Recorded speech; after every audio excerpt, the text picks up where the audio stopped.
दोस्तों, क्या आप जानते हो अमेरिका में लोअर क्लास के लोग हर साल $400 लॉटरी टिकट पर खर्चा कर देते हैं और साल के किसी भी टाइम पर उनके पास कोई भी सेविंग्स नहीं होती है। और ये वही लोग होते हैं जो इमरजेंसी के टाइम पर बोलते हैं कि उनके पास $400 भी सेव नहीं है। अब आपको लग रहा होगा कि ये लोग कितने बेवकूफ हैं। उन्हें उन पैसों को लॉटरी टिकट पर खर्चा करने की बजाय पैसे सेव करने चाहिए थे। बट साइकोलॉजी ऑफ मनी के ऑथर मॉर्गन हाउसल बोलते हैं कि यह चीज सुनना आपके लिए एक बेवकूफी वाला काम लग रहा होगा, बट उन लोगों के लिए नहीं, क्योंकि उनमें से मैक्सिमम लोग पे चेक टू पे चेक जिंदगी जीते हैं। मतलब जितना कमाया उतना खर्चा किया। तो सेविंग्स किस चिड़िया का नाम है उन्हें दूर दूर तक पता ही नहीं होता है, क्योंकि उनके लिए एक महंगी गाड़ी खरीदना, एक बड़ा आलीशान घर खरीदना और लंबे लंबे वेकेशन पर जाना उनके लिए तो बस एक सपना जैसा ही होता है, जिसे वह रियलिटी में कभी भी अचीव नहीं कर सकते हैं। और उन्हें बस एक ही होप जिंदा रखती है और वो है लॉटरी। और उन्हें लगता है कि केवल लॉटरी ही उनकी किस्मत बदल सकती है और उनके लिए अमीर बनने का बस यही एकमात्र रास्ता है, नहीं तो वो लोग कभी भी अमीर नहीं बन पाएंगे। इसलिए वह लोग अपने $400 सेव करने के बजाय लॉटरी पर खर्चा करना ज्यादा सही समझते हैं।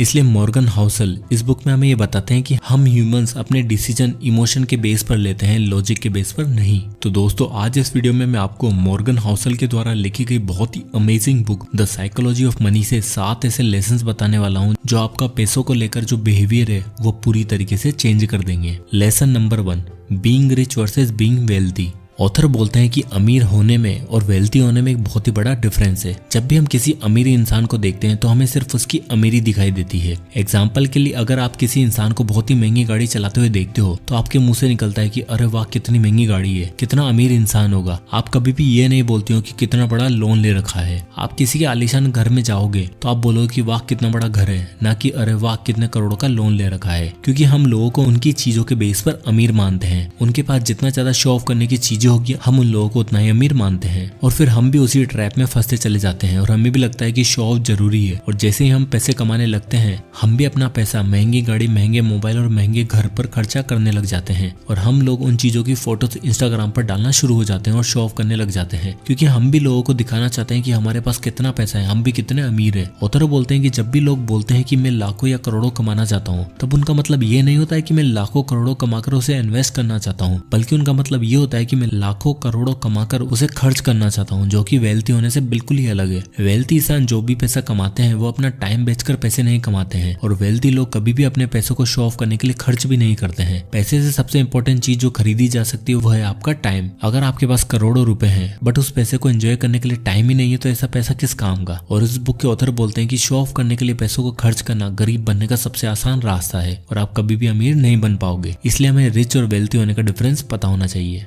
लेसन नंबर 2, पे द प्राइस। आज के टाइम पर कुछ भी फ्री नहीं है, हर चीज की अपनी कीमत है। मान लो कि आपको अपनी गर्लफ्रेंड के लिए एक मोबाइल खरीदना है जिसकी कीमत है 1 लाख रुपए। अब आपके पास 3 ऑप्शन है। पहला, या तो अब 1 लाख रुपए पे कर दो। दूसरा, अगर आपके पास इतने पैसे नहीं है तो कोई सस्ता मोबाइल ले लो, बट इससे आपकी गर्लफ्रेंड को बुरा लग सकता है। और तीसरा ऑप्शन है आप उस मोबाइल को चुरा कर भाग जाओ। अब दोस्तों 99% लोग मोबाइल चुराने वाले ऑप्शन को नहीं चुनेंगे, क्योंकि उन्हें पता है कि मोबाइल तो फिलहाल मिल जाएगा बट उसके बाद उसके रिजल्ट अच्छे नहीं होंगे और उसके लिए उन्हें जेल भी जाना पड़ सकता है।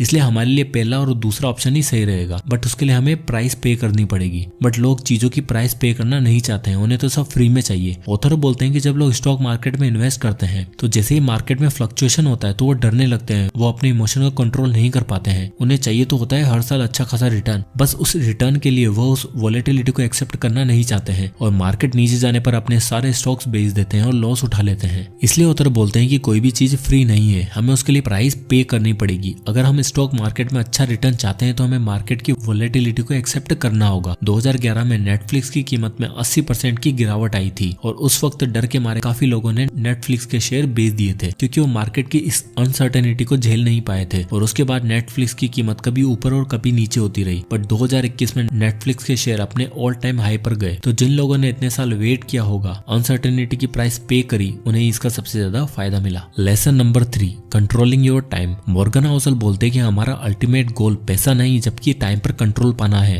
हमने ये तो काफी बार सुना है कि पैसा आपको सब कुछ नहीं दे सकता है, लेकिन जो सबसे इंपॉर्टेंट चीज जो आपको पैसा दे सकता है वो है आपके टाइम पर आपका कंट्रोल। क्योंकि जिंदगी का अल्टीमेट गोल फ्रीडम है और ये पैसा आपको ये आजादी देता है कि आप लाइफ की उन सारी चीजों को कर पाए जो आप हमेशा से करना चाहते हैं। क्योंकि जो इंसान पैसे से अपने टाइम को कंट्रोल कर सकता है वही सबसे वेल्थी इंसान है। अब उसे पैसा कमाने के लिए काम करने की जरूरत नहीं है, अब वो काम केवल इसलिए करेगा क्योंकि उसे करना अच्छा लगता है, ना कि पैसों को कमाने के लिए। और अब वह जहाँ चाहे, जिसके साथ चाहे, जिस जगह चाहे जाकर अपनी लाइफ को एंजॉय एंजॉय कर सकता है और यही पैसे की सबसे बड़ी इंट्रिंसिक वैल्यू है। और अगर आपका आपके टाइम पर कंट्रोल है तो लाइफ में इससे बड़ी खुशी आपको नहीं मिल सकती है। Lesson number 4, what is enough. Author बोलते हैं कि हो सकता है कि आप लाइफ में बहुत अच्छा खासा पैसा कमाने लग जाओ, आपके पास वो सब कुछ होगा जो आप चाहते हो, बट आपको पता होना चाहिए कि आपके लिए इनफ क्या है। आपको पता होना चाहिए कि आपको रुकना कब है, नहीं तो आप बस ट्रेडमिल पर भागते ही रह जाओगे। आप नई गाड़ी लेकर आते हो और बड़ा खुश होते हो, आपका पड़ोसी आपसे महंगी कार ले आता है तो उसे देखकर आपके पास जो है उसे खुश होने के बजाय आप दूसरों की चीजों को देखकर दुखी होने लग जाओगे, क्योंकि ये जो साइकिल है वो कभी खत्म नहीं होने वाली है। आज आपका आपके पड़ोसी के साथ कॉम्पिटिशन है तो कल आपके बॉस के साथ होगा, तो आप कभी भी खुश नहीं रह पाओगे। आपको हमेशा ही लगता रहेगा कि आपके पास जितना पैसा है वो कम है। यहाँ पर ऑथर का कहना है कि इनफ का मतलब कम नहीं है कि आप बहुत ही कम पैसों में सरवाइव करने लग जाओ, अपनी इच्छाओं को मार दो। इनफ का मतलब है कि आपको पता होना चाहिए कि आपको रुकना कब है। आपको ये पता होना चाहिए कि उस गोल को अचीव करने के बाद आप चैन की नींद सो पाओगे या फिर नहीं। और जब आप एक्चुअल में बैठ के काउंट करोगे कि आपको लाइफ में जीने के लिए कितना पैसा चाहिए, जिसमें आपके सारे खर्चे निकल सके, आपके बच्चों का फ्यूचर सिक्योर हो सके और इमरजेंसी के लिए आपके पास कितने पैसे होने चाहिए, तो ये सब जब आप कैलकुलेट करोगे तो आपको पता चलेगा कि आपको असल में इतना पैसा चाहिए ही नहीं होता है। आप बिना मतलब ही अपने रातों की नींद खराब कर रहे हो। इसलिए हमें पता होना चाहिए कि what is enough. Lesson number 5, the power of compounding. Warren Buffett के ऊपर अभी तक 2000 से भी ज्यादा बुक्स लिखी जा चुकी हैं और हम सब मानते हैं कि वॉरेन एक बहुत ही अच्छे इन्वेस्टर हैं और वॉरेन बचपन से ही बहुत अच्छे इन्वेस्टर थे। वॉरेन की नेटवर्थ $84.5 बिलियन, जिसमें से 99.6% वेल्थ यानी कि $84.2 बिलियन उन्होंने कमाए हैं अपने 50वें बर्थडे के बाद, और $81.5 बिलियन उन्होंने कमाए हैं जब लोग रिटायरमेंट ले लेते हैं यानी कि 60 की एज के बाद। बफेट ने इन्वेस्टिंग 10 साल से ही शुरू कर दी थी और जब वो 30 साल की उम्र में थे तो उनके पास $1 मिलियन थे। अगर वो एक नॉर्मल इंसान होते और 20 की एज में कुछ नया करने को सोचते तब उनके पास 30 की एज में $25,000 के करीबी होते। और एक नॉर्मल इंसान की तरह अगर वो 60 की एज में रिटायरमेंट ले लेते तो हम उनका अगर नॉर्मल 22% रेट ऑफ रिटर्न लेते हैं तब उनके पास सिर्फ $11.9 मिलियन ही होते, यानी कि अभी की नेटवर्थ से 99.9% कम पैसे। तो ये होती है कंपाउंडिंग की ताकत। बट क्या आपने जिम साइमंस का नाम सुना है? जिम हेज फंड के एक हेड है जिन्होंने 1988 से ऑन एन एवरेज 66% की रेट से पैसे को कंपाउंड किया है, जबकि वॉरेन बफेट ने केवल 22% की रेट से ही पैसे को कंपाउंड किया था। साइमंस की नेटवर्थ करीबन $21 बिलियन है, यानी कि वॉरेन से करीबन 75% कम। लेकिन ऐसा क्यों है? ऐसा इसलिए क्योंकि साइमंस ने जब इन्वेस्टमेंट स्टार्ट की थी तब वो 50 की एज में थे, लेकिन वॉरेन ने 10 की एज से, इसलिए उनके पास वॉरेन से आधा समय था पैसे को कंपाउंड करने का। अगर वॉरेन की तरह साइमंस को भी 70 साल मिले होते पैसों को कंपाउंड करने के लिए और उनके पैसे अगर 66% की एनुअल रिटर्न से कंपाउंड होते रहते तो आज उनकी नेटवर्थ 63 क्वांटिलियन, 900 क्वाड्रिलियन,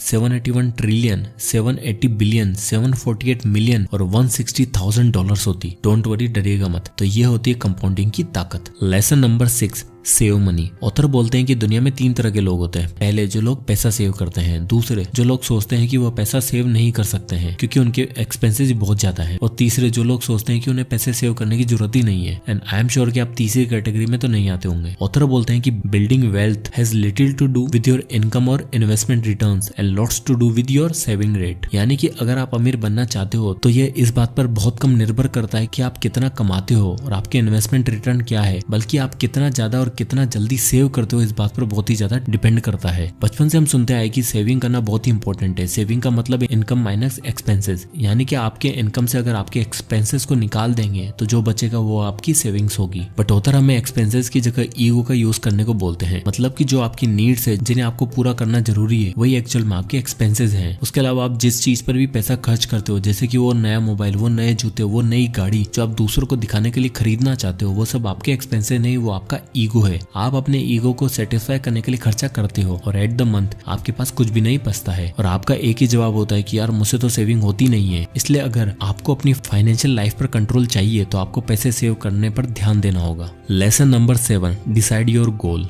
इन्वेस्टमेंट का सबसे इंपॉर्टेंट और मुश्किल काम है अपने गोल को डिसाइड करना। जैसे कि हमारी ख्वाहिशें कभी खत्म नहीं हो सकती, उसी तरह अगर आपको पता ही नहीं है कि आपका गोल क्या है, आपको कितने पैसे चाहिए अपनी लाइफ में, तो आप बस चलते जाओगे क्योंकि आपको पता ही नहीं कि रुकना कहाँ पर है। अगर आपको अच्छा रिटर्न मिल भी जाता है फिर अगले दिन आप वापस सोचते हो कि मुझे और रिटर्न चाहिए, तो आप कभी रुक नहीं पाओगे क्योंकि आपने अभी तक अपना इन्वेस्टमेंट गोल ही डिसाइड नहीं किया है और आप लाइफ में रिस्क लेने लग जाओगे क्योंकि किसी ने आपको ठहरना कब है वो बताया ही नहीं है। और ऑथर इस बुक में बहुत ही अच्छी बात बोलते हैं कि there is no reason to risk what you have and need for what you don't have and don't need. मतलब कि जिन चीजों की आपको जरूरत ही नहीं है उन चीजों के लिए अपनी जरूरत की चीजों को दांव पर मत लगाओ, नहीं तो आप हमेशा दौड़ते ही रह जाओगे। तो तो दोस्तों ये थे 7 lesson the psychology of money by Morgan Housel. So I hope की वीडियो आपको पसंद आया होगा, तो इसे लाइक करें और ज्यादा से ज्यादा लोगों तक शेयर करें। और अगर आप इसी तरह के वीडियो देखना चाहते हैं तो चैनल को सब्सक्राइब करना ना भूलें। अगर आप किसी भी बुक पर वीडियो चाहते हैं तो मैं कमेंट बॉक्स में कमेंट करके जरूर बताइएगा, मैं उस पर वीडियो बनाने की पूरी कोशिश करूंगा। तो मिलते हैं नेक्स्ट वीडियो में, तब तक के लिए जय हिंद।